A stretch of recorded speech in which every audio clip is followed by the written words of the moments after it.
तर पंतप्रधान नरेंद्र मोदी यांचा आज महाराष्ट्रामध्ये 3 सभा होत आहेत आणि त्यासाठी आता मोदींचा ताफा जो आहे तो निघालेला आहे। थेट दृश्य जे आहे ते आपण या ठिकाणी पाहताय। काल मोदींच्या महाराष्ट्रामध्ये 3 सभा झाल्या आणि आज 3 सभा होत आहेत। मोदी पुण्यामधून माढ्याच्या दिशेने रवाना झालेले आहेत। रणजितसिंह नाईक निंबाळकर हे माहितीचे उमेदवार त्या ठिकाणी आहेत आणि त्यांच्यासाठीच आज मोदींची महत्त्वपूर्ण सभा होतीये।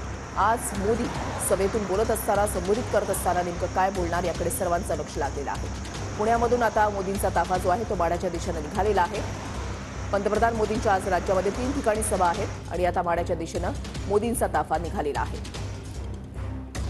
महत्त्वाच्या लढती ज्या पाहिल्या जातात महाराष्ट्रामधल्या त्याच्यामधली टॉप 10 मधली लढत म्हणून म्हाडाकडे पाहिलं जात आहे। कारण या ठिकाणी रणजितसिंह नाईक निंबाळकर माहितीचे उमेदवार आणि त्यांच्या विरोधात आहेत धैर्यशील मोहिते पाटील।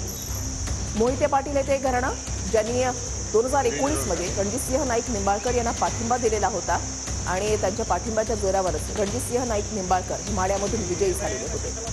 मात्र या 5 वर्षांमध्ये अनेक समीकरणं जी आहेत ती माढ्यामधली बदललेली आहेत। 2019 मध्ये जर आपण पाहिलं तर माढ्यामधून शरद पवार जे आहेत ते स्वतः या मतदारसंघामधून लढणार होते। मात्र त्यावेळेला सोशल मीडियावर ज्या पद्धतीने प्रचार आणि प्रसार झाला त्याच्यानंतर शरद पवार हे माढ्यामधून लढणार नाही असं जाहीर करण्यात आलेलं होतं आणि आता मोदींचा